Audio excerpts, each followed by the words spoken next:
So Jamal Knights here with Pietro Menga, who's just signed with the UFC in the past 2 days. What a crazy experience this is for you. Can you describe where you were the moment you discovered this news? Yeah, well, funnily enough, I was halfway through the most succulent steak you've ever seen in your life, and I was just flicking through my emails. Something unusual there. I thought it was like spam or something. Clicked on it. It was, can you make weight December 16th? I was like, shit. Left the steak, didn't take another bite, went straight home, and spoke to my coach, and it was a definite yeah. And were your family obviously one of the first people to find out? And how was their reaction? Because being a guy from Salford, it's not the traditional sort of job role someone would go through. And your goals obviously were to reach the UFC, and now that you've reached it, what was their reaction to that? Yeah, I mean, it was more surreal for them than it was for me, I think. That's something that I've been working hard for a long time, so it's just business to me. This isn't, it's not overwhelming in that sense. To them it was, they was going crazy, and yeah, I mean, of course, the family members, all they do is they see it on the TV, they don't really know, but I've been in and around the game for a long time now. This is just another fight to me. Now, you've obviously fought in Bellator before. That was your last fight. Was it that easy of a decision to have your next fight in the UFC, considering that a lot of guys have done the opposite direction and jumped ship? It's become a lot more open of a market. Yeah, definitely. The UFC is the Champions League. That's where I've always wanted to be. And for whatever reason, an opportunity has just not come up. I've been in talks with the UFC for a long time now. I think it should have happened a long time ago. But everything happens for a reason. I'm more than happy to go in this direction now and be with the UFC. So you're fighting Tim Elliot, who had one of the closest fights Demetrius Johnson has experienced as his reign as champion so far. With a win for you over Tim Elliot, that immediately puts you in the title question, doesn't it? How prepared do you feel you are for a guy like Tim, and what is the game plan? I mean, you can only be so prepared on a week and a half's notice, but I'm going in there like every other fight. The difference this time is there's no pressure on me. Every other fight I've had, Bellator, everywhere else, I'm supposed to win the fight. I'm supposed to be this dominant, do everything perfect. These guys are brought in. This time, it's all on him. The pressure's all on him. His job's on the line. I'm coming in on short notice, saving the fight. I beat him. It's curtains. Now, it's a huge card. This is a fight I've been excited for a long time, the Robbie Lawler Dos Anjos card. It's a stacked card. As a fight fan, are you kind of geeking out being in the same room or in the same cage that Robbie Lawler will be fighting in? He's one of the legends of the game, isn't he? That's some experience, that being sat in the changing rooms and seeing these guys walking around. Yeah, I'm happy I've got a free ticket sat ringside there. I'm more than happy with that. It's going to be brilliant. Now, it's a multi-fight deal. They've got a card in London coming up in March. I know you've got one thing at a time sort of thing. But is that a card that you'd definitely be looking to fight on? I mean, the next fight is the biggest fight. The Tim Elliot fight is the most important fight in my career right now, and it's the only thing I'm focusing on. But when I win that fight, the next step will definitely be that'll be my real homecoming. This has been so rushed. It's been a last-minute thing. I'll be able to enjoy that and soak it up, and just really that'll be in me introducing myself to the Manchester fans. Now, I don't know if it is Bruce Buffer that's doing it on Fight Night, but will you be hailed from Salford or Manchester? Oh, well, I mean, I might see if I can go. Salford, see if I can go with the Salford Greater Manchester angle. Because you will be the first ever fighter from Salford to represent them in the UFC. That's some achievement, isn't it? It is. With the city of Salford, there's a town of Salford as well. It's a little bit. We're all one. Yeah. We're all one of another. We're all the same. And I'll be representing Liverpool, Salford, Manchester, UK. I'll be representing all my friends and family, and represent my team and go out there and do them all proud. Now, there's a plethora of fighters from Manchester, sort of a new wave. Obviously, Michael Bisping just lost the belt, but you've got guys like Brendan Loughlane, Kane Musa. Have those guys reached out to you and congratulated you on this move? And is there anyone in the fight game as a whole, maybe boxers, jiu-jitsu artists, that have messaged you on any tips to fighting on such a big stage? Not really. No one's messaged me with tips and advice. I've not really reached out to any, but Brendan's been in touch. I keep good contact with Brendan. He's a good friend. He's doing really well. But yeah, I mean, obviously we're all the local fighters. We all know each other, and we're also really supportive of each other. And I want all of them to do well and go down the same route as well. So yeah, I know they've all got my best interests, and they're all going to be watching and supporting, and making sure I bring back that win. Now, on the way here, we were talking about the possibility of TJ Dillashaw moving down, fighting the guy that you hope to fight in the near future, Demetrius Johnson. Now, do you see that fight happening at 125 pounds? And you've also trained with Dillashaw. You've been in his presence. What things have you learnt from, one of the pound for pound greatest fighters on the planet? And do you feel like you can use some of the things that he's sort of taught you come fight night? I didn't learn anything from TJ. You learned nothing from I didn't learn anything from him. I learned a lot from the coaches, and he was a sparring partner. That's all he was. I think if he fights Demetrius Johnson, 125 or 135, he's getting beat. He's a brilliant champion, TJ, and he's got an excellent style. Trains with Dwayne Ludwig, who's he gave me a lot of advice, and I picked up a lot of tips off his coach, Dwayne Ludwig. But yeah, I mean, I think that's a whitewash. I think Demetrius goes in there and beats him every time. Maybe 125, he stops him early. 135, he's going to drag out a little bit closer. But no, that's my opinion on the fight. I think TJ's running into a brick wall with Demetrius, just too fast. Now, we were talking about the immense media coverage the UFC gets, how it's obviously a beast within itself compared to other organisations. Are you sort of wary on the persona? Are you focused on the persona that you give off, considering that it is a sort of new age of the sport when you've got guys like Colby Covington? He's making headlines because he's talking. And in a sense, yeah, he's performing in the ring, but he's more getting attention for what he's doing outside of the ring. Yeah, I think you can talk rubbish and still be a respectable person and carry yourself well. You've got a lot of people who you're the role model for, and I think it's a difficult one. You have to draw a line somewhere. There's trash talk to create rivalries and get fights made. Everybody's got to do that, all people calling people out all the time.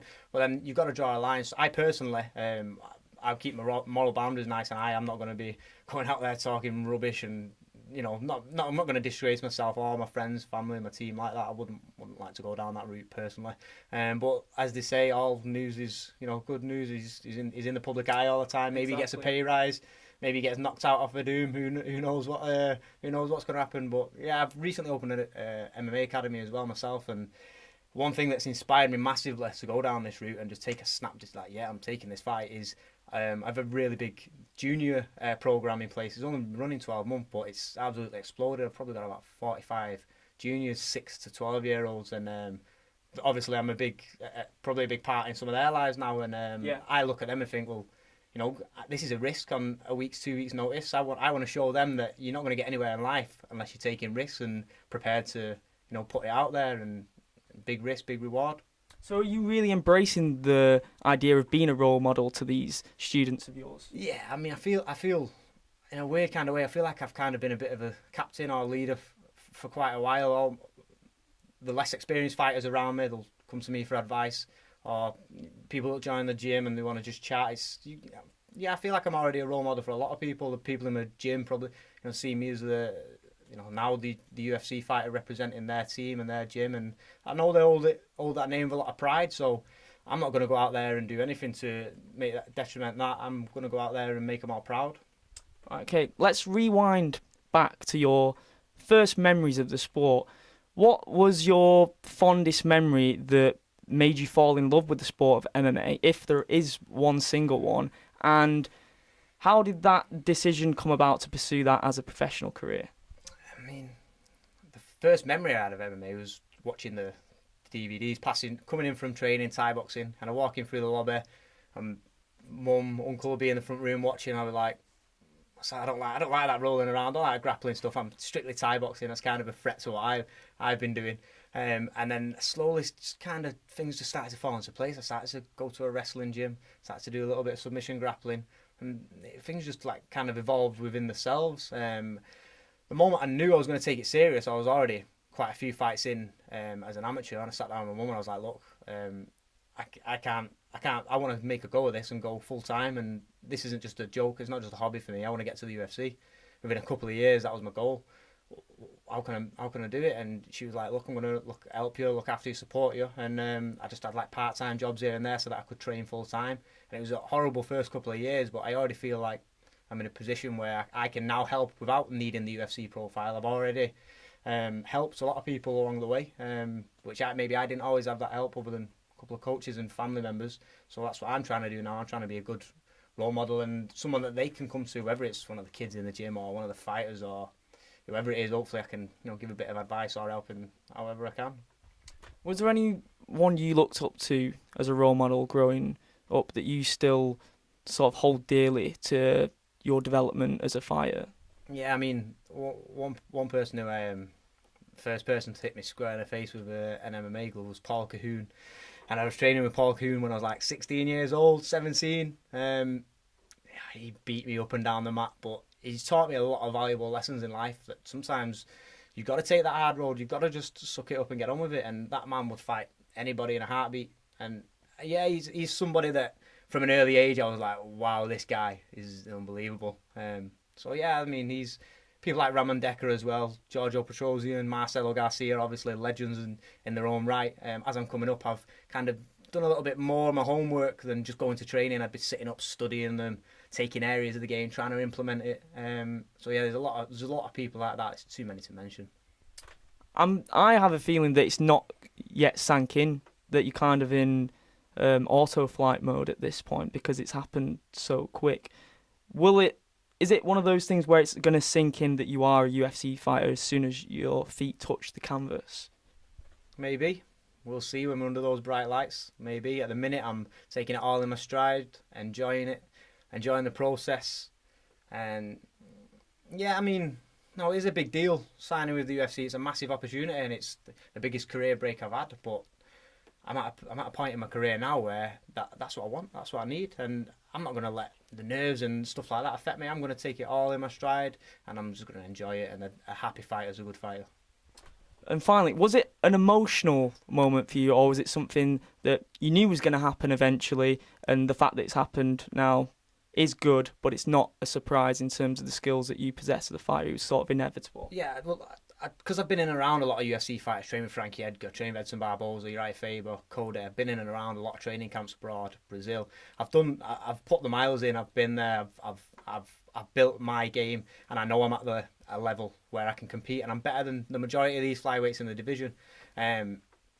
Obviously, I've just not had an opportunity to show that. It's like a football team in one division can't play a football team in another division. That's where I feel like I've been personally, and now I've got that break. It gives me the opportunity to show that next week. One thing that a lot of fighters seem to be doing at the moment is talking about moving up, moving down in divisions.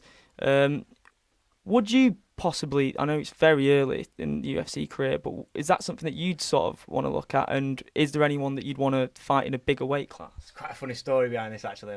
I emailed the UFC matchmaker Mick Maynard about 2 months ago. I was like, I can fight anyone on short notice at 125, 135. You need anybody, let me know. He said, right, great stuff, thank you. And then I kind of seen like the tough 145 thing coming around, and I thought, I'm walking around 65, 66 kilos. I thought, well, I can't go to that, I'm too light. I've got a month, so I've been eating, building, looking to put weight on, just so that they take everything into consideration and don't knock me back on my weight. Flights booked, everything, applications sent off, everything confirmed. I was actually flying to Vegas. I was doing the trials on the 12th, and I fly to Vegas on the 12th. I fly to Canada now on the 12th on the exact same day. I was going to fly to Vegas. So it's just ironic that, I'd thought, you know what, there's no one in Europe in the flyweight division that I'm interested in.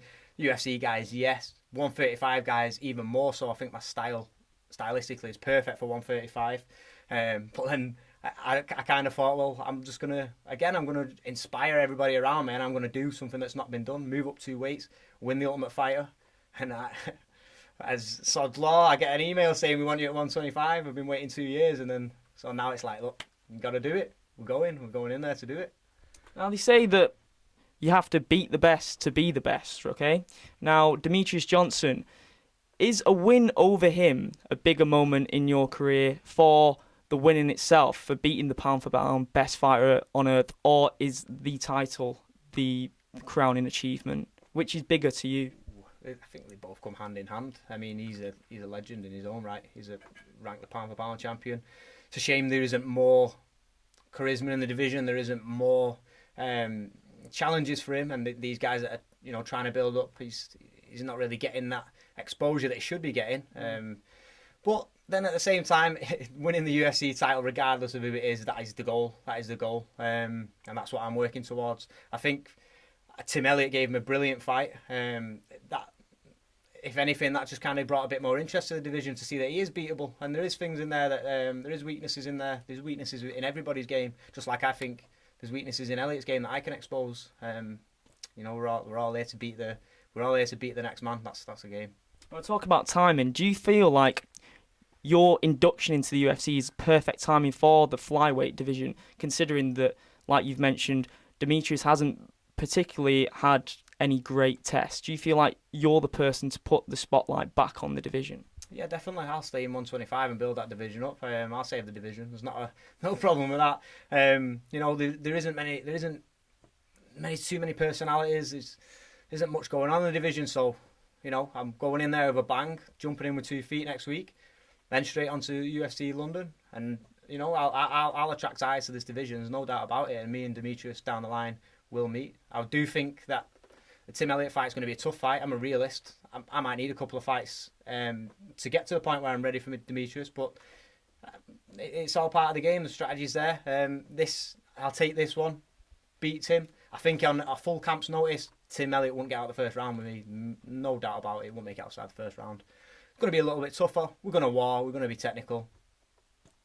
I'm going to be the winner. I'm coming out on top. Simple as that. Well, I'm really excited for that fight. I'm really excited for the card in general. I can't wait to see your career develop, and I'm really happy we're at the University of Salford right now. I'm really happy for you to be representing the city of Salford in the UFC. So it's been great speaking to you, and thanks a lot.